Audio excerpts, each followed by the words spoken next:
Hello friends, ఈరోజు మనం ఆంధ్ర స్టైల్లో సూపర్ టేస్టీగా ఉండే గోంగూర పప్పు తయారు చేయబోతున్నాం. ఒక్కసారి ఇలా చేసి చూస్తే మళ్ళీ మళ్ళీ చెయ్యాలనిపిస్తుంది. ముందుగా పెసరపప్పు ఎక్కువ మోతాదులో మరియు శనగపప్పు కొంచెం మోతాదులో తీసుకుని బాగా కడుక్కుని కుక్కర్లో వేశాను.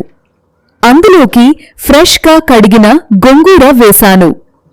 ఇప్పుడు రుచిని పెంచటానికి కొంచెం పచ్చిమిర్చి, కొద్దిగా పసుపు, కొంచెం జీలకర్ర, స్లైస్ చేసిన ఎల్లిపాయలు లేదా ఎల్లిగడ్డలు, ఫ్రెష్ కరివేపాకు వేశాను. ఇంకా టేస్ట్ కోసం టమాటా ముక్కలు కూడా వేశాను. అవి వేసిన తర్వాత కొంచెం ఆయిల్ యాడ్ చేశాను. ఇప్పుడు కుక్కర్ మూతపెట్టి సుమారు 3 నుంచి 4 విజిల్స్ వచ్చే వరకు పప్పు బాగా ఉడికించాను.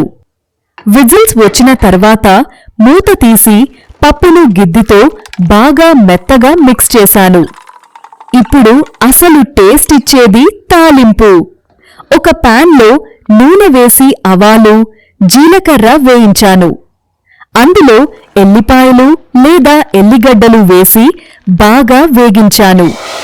ఈ తాలింపును మన గోంగూర పప్పులో వేసి బాగా కలిపేస్తే అంతే ఫ్రెండ్స్, వేడివేడిగా అన్నంలోకి వేసుకుని తింటే ఈ గోంగూర పప్పు రుచి అదిరిపోతుంది.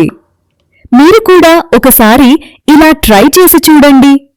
ఎలా ఉందో కామెంట్స్లో తప్పకుండా చెప్పండి.